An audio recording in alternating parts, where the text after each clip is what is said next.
Bonsoir à tous, bienvenue sur Monaco Info pour votre journal. Voici les titres de cette nouvelle édition. C'est un cérémonial qui fascine toujours autant de curieux. La relève de la garde attire chaque jour des milliers de touristes. Même si elle ne dure que quelques minutes, elle continue d'impressionner, comme vous le découvrirez dans quelques instants. C'est un incontournable de l'été, corvée pour les uns, petit plaisir studieux pour d'autres. Les cahiers de vacances sont toujours aussi populaires, mais c'est une bonne idée. Nous en parlerons avec notre invitée Agnès Florin, professeure de psychologie de l'enfant et de l'éducation. Dans ce journal également, l'hommage intimiste et sensible du Palais Princier à Grace Kelly. Une exposition lui est actuellement consacrée dans les grands appartements. Et puis c'est le petit plaisir gourmand de l'été. La glace rafraîchit nos vacances en pot ou en cornet. Elle ravit petits et grands avec parfois des saveurs très surprenantes. Alors que les juilletistes ont laissé la place aux Haussiens, la fréquentation touristique en principauté est stationnaire. Chaque jour, des milliers de visiteurs viennent découvrir le charme de Monaco, mais aussi ses rituels, comme la relève de la garde, un incontournable que les curieux se pressent de suivre sur la place du Palais Princier. Alban Gingembre et Jean-Alexandre Dordet ont suivi cette cérémonie à leur côté.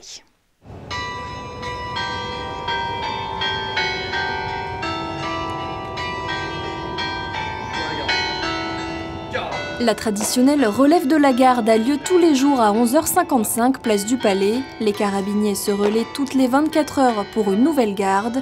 Une cérémonie incontournable pour les visiteurs. Tous se feraient un chemin pour avoir le meilleur point de vue. Objectif, ne pas en perdre une miette.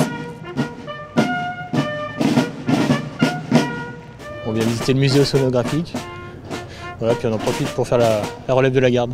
On a vu que c'était un événement sympa à visiter à Monaco, donc voilà, on en a profité. C'est intéressant à le voir, on a autant faire un maximum de choses quand on est à Monaco, quoi. On a déjà fait ça, on aime bien, on l'a fait à Oslo et à Stockholm. Et là, on aimerait bien les voir aussi, mais j'ai regardé un petit peu, apparemment le prince n'est pas là, il est en vacances. C'est dommage, on aurait aimé qu'il nous fasse un petit coucou. Bon, on reviendra l'année prochaine. On est venu voir la relève de la garde et puis l'intérieur du palais de Monaco. We're visiting Nice and we decided to come here to check this out and a few other places in Monaco, so pretty cool. Une cérémonie qui attire des milliers de touristes pendant l'été venus du monde entier. I am from Pennsylvania, United States. Denmark. Brésil. On vient de Poitiers, à côté du Futuroscope. Champagne. On vient de Cannes. On vient de Nantes. Je viens de la Saône-et-Loire.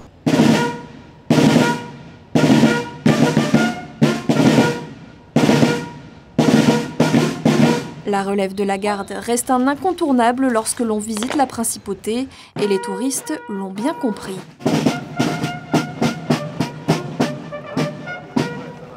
Oui, des touristes conquis. Un chiffre à présent, 4,5 millions. C'est le nombre de cahiers de vacances vendus en 2024 en France. Depuis quelques années, ces livrets évoluent avec des thématiques variées pour élargir son public. Avant d'en parler avec notre invitée Agnès Florin, professeure de psychologie de l'enfant et de l'éducation, nous avons voulu en savoir plus sur ces best-sellers de l'été. Un reportage signé Alban Gingembre et Jean-Alexandre Dordet. Faire ses devoirs pendant les vacances, une idée qui peut sembler contre-productive pour certains. Pourtant, il existe les fameux cahiers de vacances, Astérix, Minecraft ou encore Naruto. Tous les thèmes sont permis pour intéresser les enfants. Elles ont choisi les Sisters. C'est plus amusant, là, des jeux des fois, pour que l'année prochaine, on n'oublie pas tout. Il y a plein de jeux à l'intérieur, mais bon, il y en a qui sont difficiles, mais si on arrive à comprendre, en fait, c'est facile. Chaque année, on en vend de plus en plus. C'est un gros succès. C'est un classique, faire travailler les enfants pour leur avenir. Attention quand même à s'être levé du bon pied. Quand je me suis levée du bon pied et que je suis contente et que j'ai la tête bien réveillée et tout, oui. Mais à part ça, quand j'ai envie de continuer de dormir et qu'on me réveille juste pour ça, quand j'étais en train de faire un super rêve, non, je déteste. Depuis quelques années, une nouvelle cible est visée par les cahiers de vacances. Les adultes aussi font travailler leur matière grise. Il y a des nouveautés, style escape game ou vous voyez les cahiers de vacances comme ça, des bêtisiers, l'histoire de France. Et donc ça plaît aussi beaucoup aux adultes. Il y a le sport, les enquêtes policières, même on a Astérix, on a la santé, le bien-être, enfin ça, la plage, ça traverse beaucoup de thèmes et surtout des youtubeurs qui font aussi leurs petits cahiers de vacances.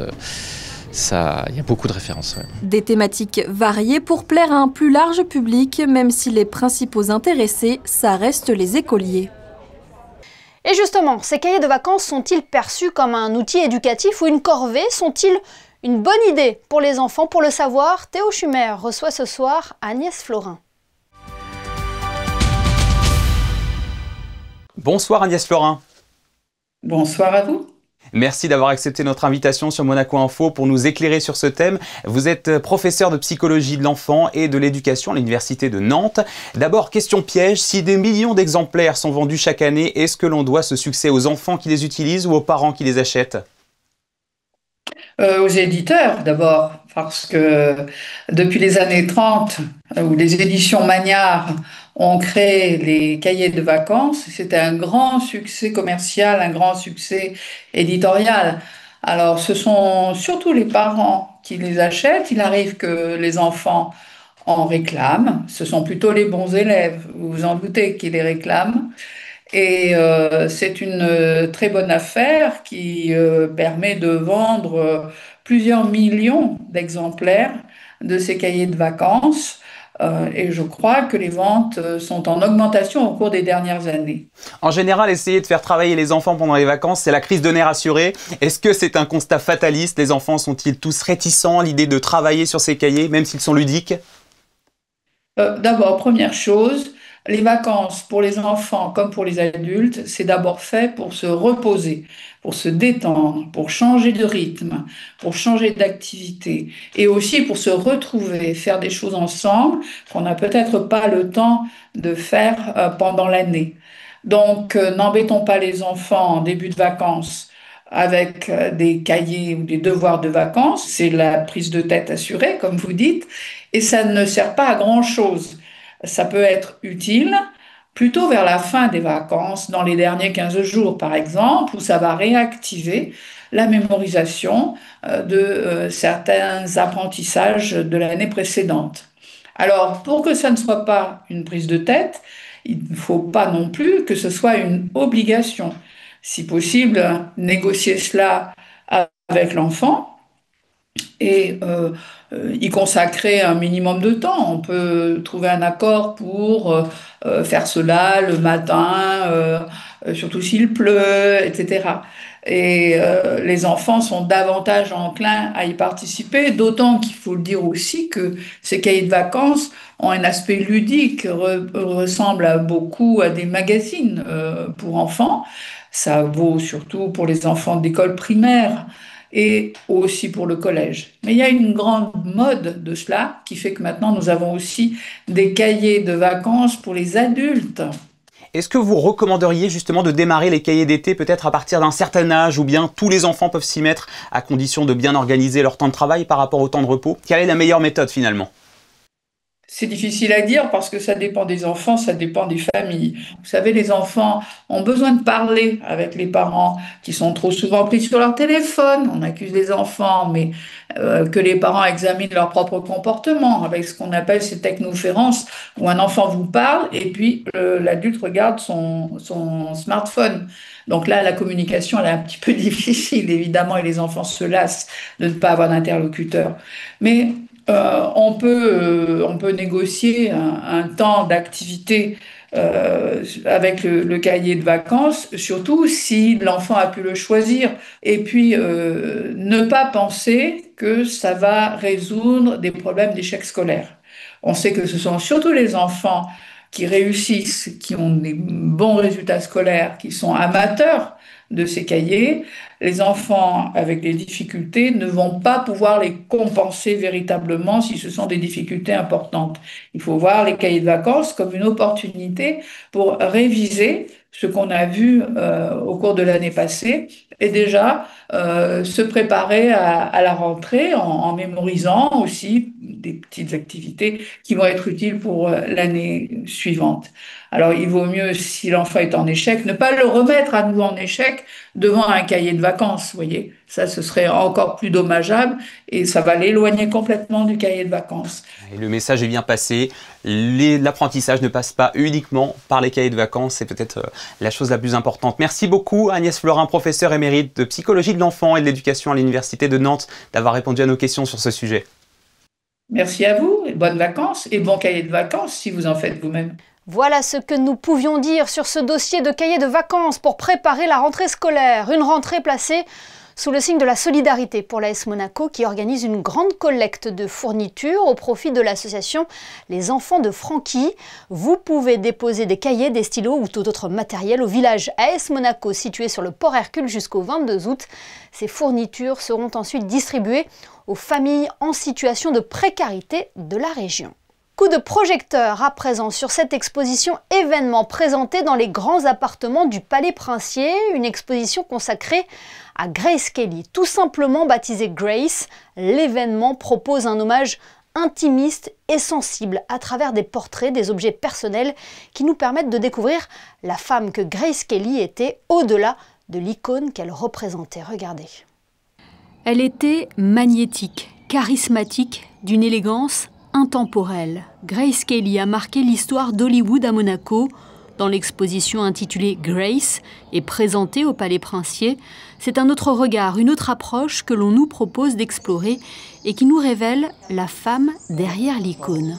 Une femme qui était très forte, très indépendante, très humaine également. C'est une exposition qui veut justement montrer tous ces aspects-là, en plus de sa beauté, de sa grâce et de son style unique.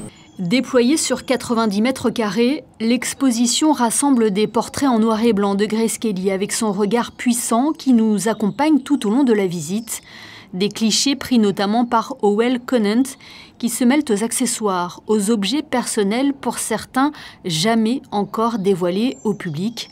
La scénographie de cette exposition imaginée par Natalia Mlodzikowska et Marie-Ève Mestre nous transporte dans 3 salles à la découverte de 3 univers différents. Le premier univers, c'est un univers consacré à sa fonction, à qui elle était en représentation, que ce soit dans la rue avec ses enfants, que ce soit lors de déplacements officiels. On part avec la deuxième salle vers quelque chose de déjà beaucoup plus intime. On a salué son amour pour la nature, surtout pour tout l'univers végétal. Et en dernière salle, nous sommes vraiment dans l'intime, avec des photos relatives à sa famille, à son couple et les accessoires aussi, beaucoup plus personnels. Cet événement est une parenthèse enchantée, sensorielle également, avec ce parfum de rose qui s'échappe dans les 3 pièces des grands appartements, fragrance que la princesse affectionnait particulièrement. L'exposition Grace pourrait être une longue série d'événements pour mettre en valeur les facettes de la personnalité de Grace Kelly, devenue princesse de Monaco. En début de journal, nous vous parlions de la relève de la garde qui attire toujours autant de touristes. Mare Terra fascine également de nombreux curieux par son design et son architecture. Inauguré en décembre dernier, l'écoquartier a désormais trouvé ses habitués et ses commerces. Exemple ce soir avec le restaurant Marlowe, un lieu à la fois chic et décontracté qui propose une carte britannique. Le reportage de Vanessa Dessy et Thomas Deus. Les beaux jours s'invitent à table en plein cœur de Mare Terra. Le Marlowe s'offre un écrin à ciel ouvert. Nouvelle terrasse, nouvelle ambiance, le restaurant change de décor et de tempo. Brasserie chic le jour, adresse élégante le soir. Ce lieu allie design soigné et esprit convivial. Chez Marlowe, je pense qu'on cherche quelque chose de convivial, vraiment sur la discrétion, sur les gens qui y passent et qui viennent profiter d'un moment purement authentique. C'est ce que les gens viennent chercher aussi. C'est vrai que l'intérieur, beaucoup de gens viennent pour le design, mais l'extérieur, voilà, on a un petit peu la mer, on a le côté quand même Monaco. Donc même pour boire un verre ou alors pour prendre un déjeuner entre 2 réunions ou prendre un apéritif avant un dîner, c'est l'endroit parfait. En cuisine, le chef revendique une gastronomie simple et généreuse. Sa carte fait la part belle aux produits de saison, aux saveurs du Sud et à une certaine idée de convivialité. Chaque assiette est pensée pour être à la fois raffinée et accessible. Une cuisine sincère, sans artifice et sans fausses notes. Ma cuisine est plutôt estivale maintenant puisque le soleil nous a rejoints. Donc on fait une cuisine estivale aux influences anglaises. Nous revenons juste avec notre directrice Roxane d'une immersion pendant 4 jours sur Londres, où nous imprégner de l'atmosphère, de la cuisine anglaise, mais on apportera quand même notre touche un peu sudiste, qui est un peu plus légère quand même pour cette période estivale. On a quand même une région qui est très axée sur le poisson, donc nous travaillons beaucoup de poissons, nous travaillons beaucoup les légumes frais qui poussent dans nos régions, donc on travaille sans artifice avec le goût du produit en essentiel. Installé dans le quartier de Maréterra, le Marlot conjugue l'élégance et la simplicité. La nouvelle terrasse invite à la détente, le service y est précis et l'assiette tient toutes ses promesses. Une parenthèse gourmande en plein cœur de Monaco, un lieu à retenir et à savourer. Et en dessert, je vous propose ce soir des glaces. Elles sont les grandes stars de l'été, surtout en cette période de forte chaleur. Quelle que soit leur forme ou leur couleur, elles sont aussi rafraîchissantes que réconfortantes. Alors quelles sont les tendances du moment? Eh bien Sarah Inkari et Jean-Alexandre Dordet ont partagé votre pause gourmande pour le savoir. Servies en pot ou en cornet, les glaces se vendent comme des petits pains à la saison estivale. C'est le plaisir abordable à s'offrir à tout moment de la journée et idéal pour se rafraîchir lorsque le mercure grimpe. Avec la chaleur qu'il fait, je pense que c'est bien de s'offrir une petite pause de fraîcheur. Qu'est-ce que vous avez choisi? Vous êtes resté classique? Alors moi j'ai pris Nutella. Pas mal parce qu'on a l'impression que c'est du Nutella qui fond dans la bouche et yaourt parce que j'adore la glace au yaourt. C'est les meilleures glaces de Monaco, on vient tout le temps là avec mes copines, c'est rafraîchissant et elles sont trop bonnes, franchement je vous conseille vraiment. Vous avez choisi quoi comme goût? C'est le parfum Choco Pop, c'est mon parfum préféré, c'est comme fleur de lait avec du Nutella dedans, c'est trop bon. En voilà un parfum original, il faut dire que chaque année les professionnels redoublent d'inventivité pour attirer les becs sucrés, que ce soit en termes de saveur ou de format. On a des pâtisseries glacées, on appelle ça, donc on a des verrines glacées, on a des gâteaux glacés, on a fait des cheesecakes glacés aussi cette année. C'est vraiment une offre assez variée pour aussi les dîners, les anniversaires, pour notre population locale qui a envie de quelque chose de différent pour la touche sucrée pour leurs invités. Si vous aussi, votre cœur vous dit de manger plus de crème glacée, alors faites-vous plaisir. C'est bon, c'est très bon. Et oui, on en prendrait bien aussi. Voilà, c'est sur cette note sucrée que se referme ce journal. Merci de l'avoir suivi. Dans un court instant, la météo d'Alban Gingembre et les sorties cinéma de la semaine. On se quitte en images avec la relève de la garde qui attire toujours de nombreux curieux chaque jour sur la place du Palais Princier. Passez une excellente soirée. À demain, 19 h, pour une nouvelle édition sur Monaco Info.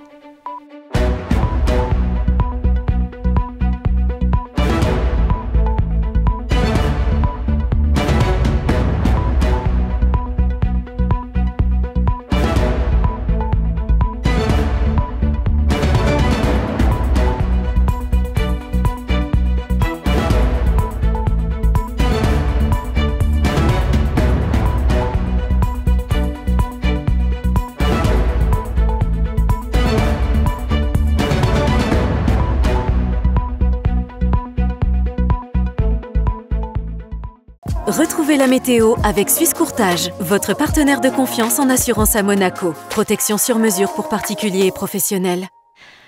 Bonsoir à tous, une météo constante cette semaine. Demain, il fera toujours aussi bon en principauté malgré de légères variations nuageuses. Le thermomètre oscillera entre 22 et 27 degrés, ressenti 34 au soleil. Continuez de vous protéger. Le mercredi 6 août, nous fêtons les Octaviens. Et comme tous les mardis, coup d'œil sur la météo de l'eau en partenariat avec la Société monégasque des eaux. Cette semaine, l'indicateur est jaune. La principauté ne couvre donc que 25 à 50% de notre consommation en eau. Pour rappel, les besoins en eau de Monaco dépassent les réserves disponibles sur le territoire. Préservons cette précieuse ressource. C'était la météo avec Suisse Courtage, votre partenaire de confiance en assurance à Monaco. Protection sur mesure pour particuliers et professionnels.